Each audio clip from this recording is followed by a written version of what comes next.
In today's evolving security landscape, the Nigerian Army stands firm as a symbol of strength, courage, and national unity.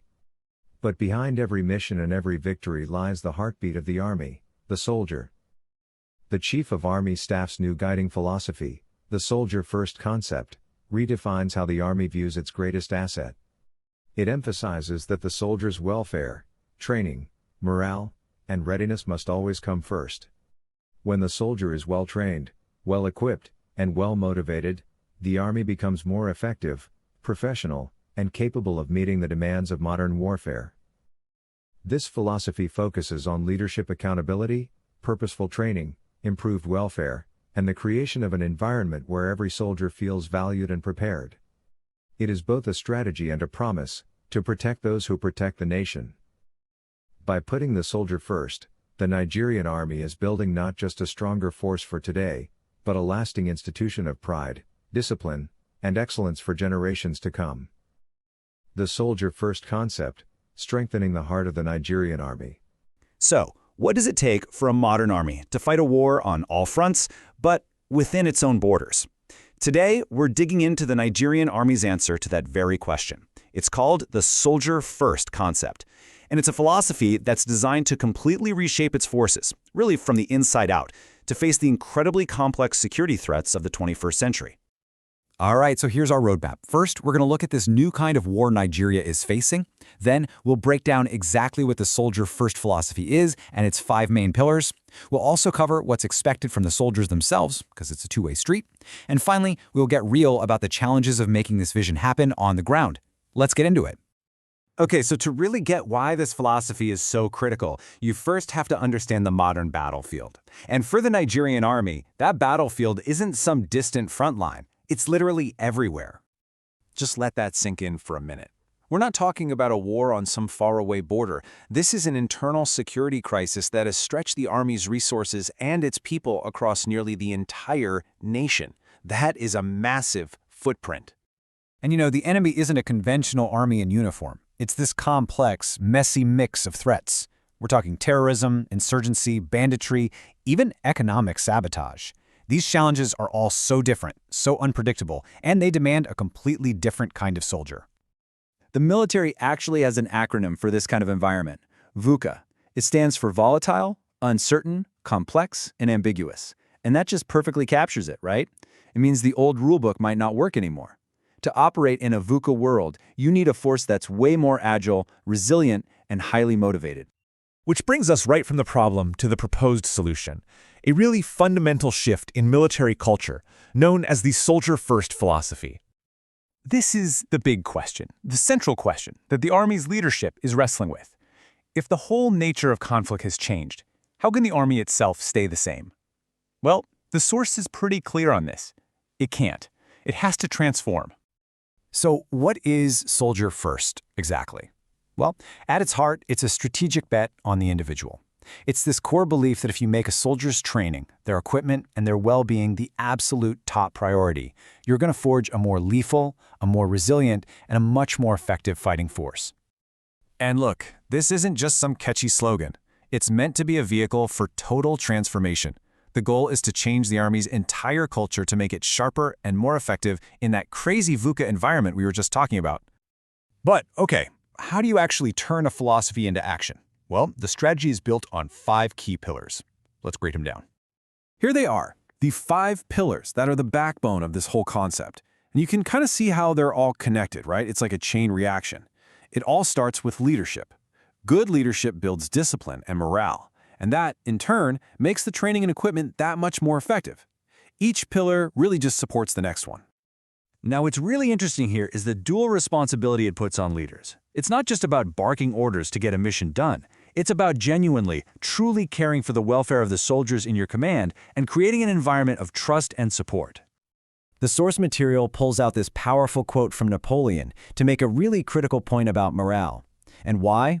Because in a long, grinding fight against an enemy you can't always see, where the wins aren't always clear-cut, a soldier's mental and emotional strength can be the thing that decides everything. I find this perspective totally fascinating. The philosophy frames top-notch training, not as some chore, but as the ultimate form of welfare. Why? Well, because tough, realistic training is what gives a soldier the confidence and the skills to survive and win in combat. It's a direct investment in their life. Now, it's super important to understand that this is not a one-way street. This philosophy isn't just about giving more stuff to soldiers, it's a contract, and it's built on mutual responsibility. And the source is crystal clear on this. While the Army is committing to putting the soldier first, a whole lot is expected from that soldier in return. This slide lays out that contract perfectly. You see it right there. In exchange for leadership, training, and welfare, the soldier has to bring unalloyed loyalty, total dedication, self-sacrifice, and absolute professionalism to the table. It's a relationship built on mutual trust and really high standards. And those expectations are spelled out in the Army's core values. Just think for a second about why values like integrity and respect are so critical here. In a conflict that's being fought among the civilian population, a soldier's conduct can be just as powerful as their rifle. So these aren't just words on a poster, they are tactical necessities. Okay, finally, let's bring this all back down to earth. Because, a vision is one thing, but actually implementing it across a huge organization, well, that comes with some major real-world hurdles. The document is actually really honest about the fact that the Army can't fix all these problems by itself. It points to 3 big welfare areas that are so serious they require emergency intervention from the federal government. And these challenges are huge. First up, a massive housing shortage, which the source actually calls the greatest welfare challenge. We're talking about multiple families being forced to share a single unit. Second, the Army schools are in bad shape. This forces soldiers to spend their own salaries on private school for their kids, which is just a huge blow to morale. And finally, there are gaps in Medicare, especially a lack of specialized centers to help soldiers recover from the physical and mental wounds of war. These are deep systemic problems. So this is the end goal. The soldier-first concept isn't just about benefits or perks. It's a holistic strategy to develop a more professional, more effective, and more resilient soldier who is truly capable of fulfilling their constitutional duty to protect the nation. And that leaves us with a final question to chew on. In this new era of complex threats, where the will to fight is just as important as the weapons you carry, could a profound cultural shift, one that puts the individual soldier at the absolute center, actually be the most powerful weapon of all? Welcome to the Deep Dive. Today, we're looking at a really critical situation in Nigeria. The military is facing, well, an unprecedented challenge. You've got troops deployed in nearly all 36 states, dealing with multiple crises at once: terrorism, banditry, kidnapping. It's a huge strain. And it's forcing a major rethink. Our source material today is a lecture focusing on the philosophy behind this rethink, the soldier-first concept. It sounds simple, maybe, but it's presented as a fundamental driver for transforming the Nigerian Army. So our mission here is to unpack this concept. What does it really demand? What are the challenges in making it a reality? And truly building that well-motivated, combat-ready force they're aiming for. Yeah, and it's vital to understand the context first. The lecture paints a picture of what it calls a VUCA environment that's volatile, uncertain, complex, and ambiguous. And it's not just about armed conflict. The Army is also dealing with the fallout from deeper societal issues. Things like poverty, lack of jobs, even corruption. These all fuel the insecurity the soldiers are facing. Right, they're interconnected. Exactly. And that's the backdrop for the current Chief of Army Staff's command philosophy. The goal, and the wording is specific here, is to consolidate the transformation of the Nigerian Army towards bequeathing a well-motivated and combat-ready force. But the real linchpin, the bit that underpins this whole transformation drive, is explicitly putting the individual soldier at the center. They are seen as the foundation. The success or failure rests on them. Okay, so if the soldier is the foundation, let's dig into that. What does soldier first actually mean in practice? Is it just about morale, or is it more tangible? Well, the analysis we're looking at defines it quite strictly. It means prioritizing the soldiers' well-being, their training, their effectiveness in combat, and getting them what they need, prioritizing all of that above everything else. That prioritization is the absolute core of it. It's not just, say, better barracks, although that's part of it. It means that every single decision, from high-level strategy down to logistics, has to be viewed through the lens of, does this make our soldiers better prepared and equipped to succeed? So training, gear, support, all top priorities. Maximum consideration, yes. And this concept is really the engine driving the transformation they need. Transformation here isn't just tweaking things. It's defined as a complete change aimed at reshaping the Army's culture. It's about building an organization that's truly efficient and effective. especially given how fluid and challenging the security situation is, both nationally and, globally. And that fluidity is key, isn't it? The nature of warfare itself has shifted. Massively. We're seeing less conventional state-on-state war and much more unconventional asymmetric stuff. Think about the widespread use of IEDs, for example, in the counterinsurgency fight. Yeah, a constant threat. And the source looks even further ahead. It talks about emerging threats like cyber warfare, information operations, conflicts driven by climate change. Okay, hold on. How does focusing on, say, an infantry soldier's welfare prepare the Army for something like cyber warfare? That seems like a leap. It forces what the lecture calls a capabilities-based approach. It's a recognition that you can't just rely on big hardware anymore. You need highly capable, adaptable individuals. When the fight is asymmetric, when it's dispersed, the quality, the training, the morale of that single soldier, maybe operating far from support, that becomes strategically vital. Their capability is the Army's capability, in a sense. Right. That makes sense. But here's where it gets interesting, maybe even a bit tricky. Soldier first could sound like, well, like the soldiers just get things handed to them and all the pressure is on the leadership. But the source stresses this isn't a one-way street. It actually creates a kind of tension, doesn't it? What's the soldier side of this bargain? That's a crucial point the lecture makes very clear. It is not about pampering soldiers or letting standards slip. Absolutely not. It actually argues the soldier has a huge responsibility in making this work. It's a dual responsibility, a covenant, really. Okay, so leadership provides the means, the welfare, the focus. Yes. And in return, what's explicitly expected from the soldier? The lecture lists it out.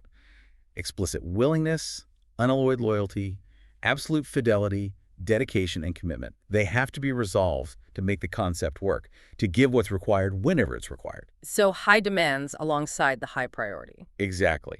And that means discipline is paramount. Not just following orders, but upholding the core military values. Loyalty, selfless service, courage, integrity, respect for others. These aren't optional extras, they're fundamental. There's a real tension there, though. You mentioned the VUCA environment, the societal issues. How does the Army maintain demands for, say, selfless service if the system is failing that soldier on basic things like decent housing or schooling for their kids? Doesn't that erode the trust needed? That is precisely the central challenge highlighted. The success of Soldier First hinges equally on the soldier's commitment and self-sacrifice, putting the mission and the nation first, and on the leadership actually delivering the promised support and welfare. If leadership falls short on welfare, it undermines the soldier's buy-in.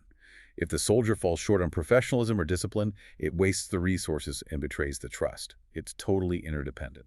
Okay, so it's a delicate balance. Now, you mentioned consolidation earlier. This isn't starting from scratch. Let's look back a bit. How have past efforts in the Nigerian Army tried to address soldier welfare? What's the foundation they're building on? That's a good point. History shows welfare has often been linked to capability. Yeah. Take education, for instance. There were initiatives like ACE, first 2 and through Army certificates of education. These were designed specifically to boost soldiers' literacy. Why literacy? Because a more literate soldier could handle more complex equipment, understand instructions better, adapt faster. It wasn't just a nice to have. It was seen as an operational necessity for a modernizing force. Okay, that makes sense. Better education equals better capability. What about more direct welfare, like living conditions or family support? There were efforts there, too. Establishing and expanding Army schools, children's schools, secondary schools, the Nigerian Military School, and things like the Barracks Investment Initiative Program, BIP, which was an early attempt at supporting soldiers' families financially, making them more self-reliant. Trying to create stability at home so the soldier can focus on the job. Precisely. And we see echoes of that today, but perhaps scaled up. The lecture mentions recent improvements, like noticeably better accommodation, self-contained units, higher quality construction, like the Bola Ahmed Tinubu Barracks in Abuja. That's a big shift from older shared barracks. A huge difference, I imagine, for morale and family life. Absolutely. Combine that with improvements in allowances, benefits, and even new senior NCO ranks like Master Warrant Officer and Army Warrant Officer to recognize long service and expertise. It all adds up. So the current leadership isn't inventing soldier welfare. They're using this soldier-first concept to consolidate these past efforts, accelerate them, and really embed them culturally to create that truly motivated, combat-ready force. Right. Consolidation and acceleration. That cultural embedding sounds like the hardest part. The lecture lays out 5 key requirements for making soldier first stick in the NA culture. You said they're interdependent. Yes, they have to work together. First is purposeful leadership. Leaders need to set the direction, obviously, provide motivation, but crucially, they must know their subordinates, take a genuine interest in their welfare, build trust, create a supportive climate. Trust seems foundational, which links to the second point, improving discipline. Directly. You can't enforce high standards effectively without trust. Discipline needs to come from good training, clear expectations, but also a fair and consistent system of rewards and punishments. If soldiers don't trust their leaders are fair, discipline suffers. Makes sense. Then number 3. Uplifting morale. This is vital. The lecture quotes Napoleon, "Morale makes up 3/4 of the game." It emphasizes that welfare standards aren't just about comfort. They directly impact readiness and the will to fight. And morale connects to the 4th point, right? Effective training. Exactly. The source calls effective training the best welfare. Think about it. Good training helps you survive. It builds confidence. It prepares you for different, dangerous situations. A soldier who feels competent and prepared is naturally going to have higher morale. So training is welfare in a very practical sense. In a life-or-death sense, yes. And the final piece, number 5, is the tangible stuff. Provision of necessary tools, kits, and equipment. Giving soldiers the right weapons, protective gear, comms equipment, medical supplies. This builds confidence not just in themselves, but in their leadership. It shows the Army is serious about their survival and success. You can't ask someone to face danger without giving them the tools. But the lecture is also very clear about what soldier first is not. It uses the term laushi. Can you explain that? Right, laushi. It's a Hausa term often used in the Nigerian context to mean excessive familiarity, inappropriate closeness, basically letting things slide, eroding professionalism and the proper chain of command. The lecture is emphatic. Soldier first is not laushi. It's not about being soft or looking the other way when rules are broken or duties aren't performed. That would undermine the entire purpose. So it's this dual promise again. We provide everything you need, training, gear, welfare support, but in return, we demand and will ensure that you perform your duties to the absolute highest standard. No compromises on professionalism. That's the core bargain. High support coupled with high expectations. Okay, so how do they actually implement this? Moving from the concept to making it real requires some concrete steps, especially around personnel. Yes, starting right at the beginning, recruitment and selection. The lecture stresses getting the right stuff for the job through thorough, uncompromising recruitment and, just as importantly, having the courage to remove unsuitable individuals at every stage, from the depot to the defense academy. No room for bad eggs when the stakes are so high. Especially not in asymmetric warfare. Then there's training updates. The soldier-first philosophy needs to be taught from day one. Curriculums need constant review to focus on current threats, CT2I, open warfare, asymmetric tactics, and professional military education, or PME, needs to be mainstreamed for everyone, including things maybe not traditionally taught to all ranks, like emotional intelligence, military psychology, even basic cybersecurity awareness. Broadening the skill set. And what about structure? Decentralization is mentioned. The need for effective small unit tactics means empowering junior leaders, particularly senior NCOs, giving them the training and authority to command platoons, for example. This enhances tactical flexibility and also helps bridge the gap if there's a shortage of junior officers or subalterns. So lots of internal work the Army needs to drive, but the lecture also points to some massive welfare challenges that seem beyond the Army's own budget, things requiring federal government intervention. Yes, 3 critical areas are highlighted where essentially the scale of the problem needs national-level resources. The first is accommodation. We touched on this earlier. Right. Decades of increased recruitment have simply outpaced the building of barracks. You have soldiers living off base, sometimes in insecure areas, or multiple families crammed into single units designed for one. This deeply affects morale, family stability, and even operational security. The call is for a dedicated FG intervention fund for soldier housing. A huge systemic issue. What's the second? Education of children. The quality of the Army's own welfare schools, the Army Children's Schools, command secondary schools, has reportedly declined significantly. The impact. Soldiers feel forced to spend large chunks of their pay on private schools for their children, creating financial strain and resentment. Fixing and upgrading these schools is presented as essential for upholding the Army's side of the soldier-first bargain. Another major investment needed. And the third. Medicare. Healthcare. While there have been improvements, the system is strained. The suggestions include not just enhancing existing hospitals, but also setting up dedicated rehabilitation centers, perhaps for long-term recovery cases, to free up acute hospital beds.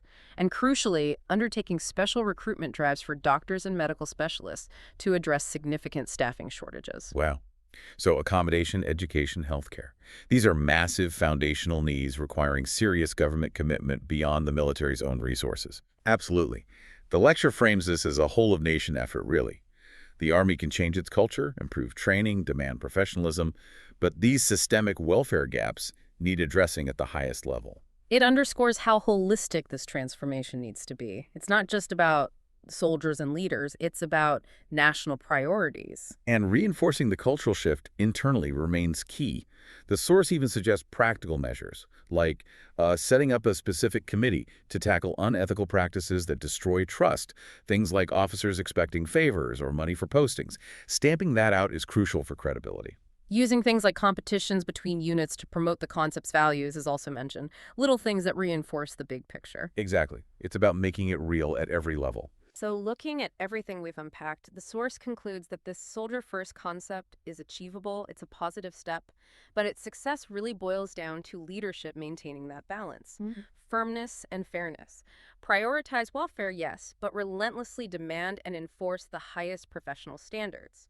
As you, our listener, reflect on this deep dive, here's something to consider. The source lays out both huge resource needs like fixing accommodation and deep cultural challenges like eliminating unethical behavior between ranks.